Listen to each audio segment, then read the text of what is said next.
Do shkojmë atje ku është natë kam përshtypjen tani për momentin. Nuk do i themi mirëmëngjes thua. Do t'i themi mirëmbrëma, sepse Adel po na pret tashmë, Adel Jusenllari, mirëmëngjes. Mirëmëngjes. Unë isha duke ju pritur dhe po rria zgjuar vetëm për ju. Është ora 2, kam i dhënë 2 e pak minuta. Që më kam zgjuar se zakonisht u ble herët. Faleminderit që na ke pritur, edhe ç'është më e rëndësishme tashmë, edhe për pjesën e festave të fundvitit, nuk mundet që të mos ta bënim një bisedë së bashku, nisur një herë nga fakti kryesor që ti je në Shtetet e Bashkuara të Amerikës, je në New York eksaktësisht që flasim. Edhe je duke i kaluar atje festat e fundvitit. Pse kjo zgjedhje, Adel? Unë zgjodha New Yorkun sepse këtu kam shumë miq, edhe erdha bashkë me motrën. Në fakt, sado që kam vizituar shumë shpesh New Yorkun, nuk isha rastisur asnjëherë në periudhë krishtlindjesh. Dhe në fakt, New Yorku është nga vendet që duhet vizituar patjetër për festat e fundvitit. Kështu që ndaj ishte kjo zgjedhje. Por, e papritur ishte që këtë krishtlindje ta kaloja me shumë miq që nuk i kam njohur më herët, edhe me kultura shumë ndryshe nga se i mësuar në shqiptarët. Nuk i ke njohur? Momentalisht nuk ndodhem në shtëpinë time, ndodhem në shtëpinë e disa mikeshave që janë nga Ekuadori, që flasin spanjisht. Kemi keshat aty? Që na kanë qerasur. A i kemi keshat aty? Na kanë qerasur. A janë mikeshat e tua aty aktualisht që flasim? Po. Që na përshëndesin pak për shembull. A mund të dalin ata thjesht na përshëndesin? Thuaj jemi në CNN. Po, ato kanë shumë dëshirë, kështu që janë gati për të ardhur. Jeni shumë bashkë. Le të vinë. Sa ju presim, hajdeni të thoni hola, come here. Okay. Hola muchachas. Thua është Adel që të thonë ndonjë fjalë shqip. Hola. Sa bukur, po. Shiko, nuk e di tani të na tregoj një herë pikë pari se sa miket kanë ty. Na tregoj një herë sa janë të kënaqura që ti ke shkuar atje. Po, are you happy that you... Ato thjesht më kanë njohur sot, kupton? Të kanë njohur sot?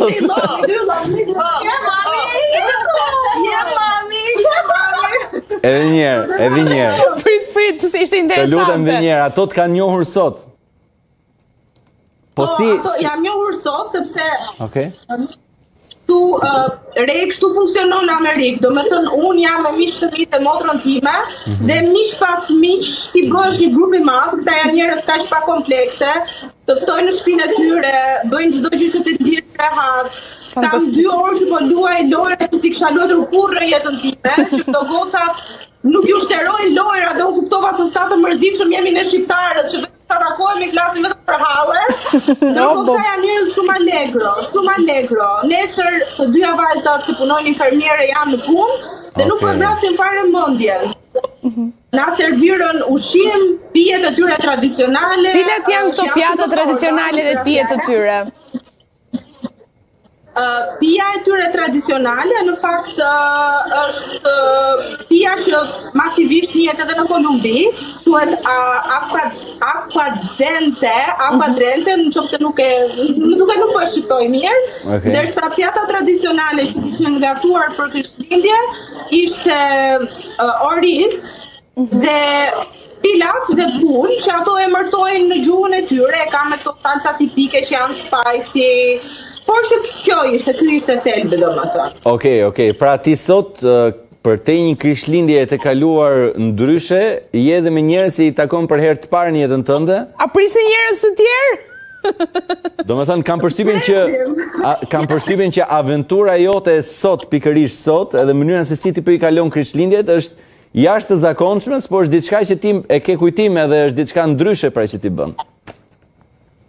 Por sepse ka një gjë, në New York, unë mbrëm, le të themi dola, ishte Christmas Eve, dhe ajo që vura re është që Krishtlindja këtu nuk festohet në përbare dhe restorante, siç ndodhet rëndom në Shqipëri.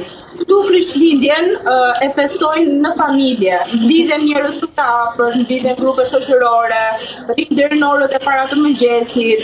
secili sjell ushqime nga shtëpia dhe duket sikur vazhdojnë ato lloj tradite që ne në Shqipëri e kemi harruar. Kështu e festojnë këta Krishtlindjen.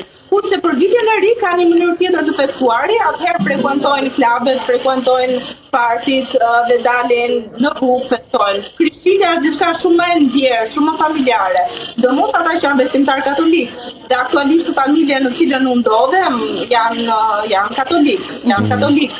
Dhe po më tregonin edhe disa mënyra shumë të lezetshme festimi që ata kanë për natën e ndrimit të viteve. Kishin një ritual shumë të veçantë. Qepnin të gjitha rrobat e vjetra, krijonin një njeri me ato rrobat e vjetra, e mbushnin me pambuk. Ti njeriu mund t'i vendosin dhe një emrin e dikush që nuk e kanë qef, për shembull, dhe e djegin.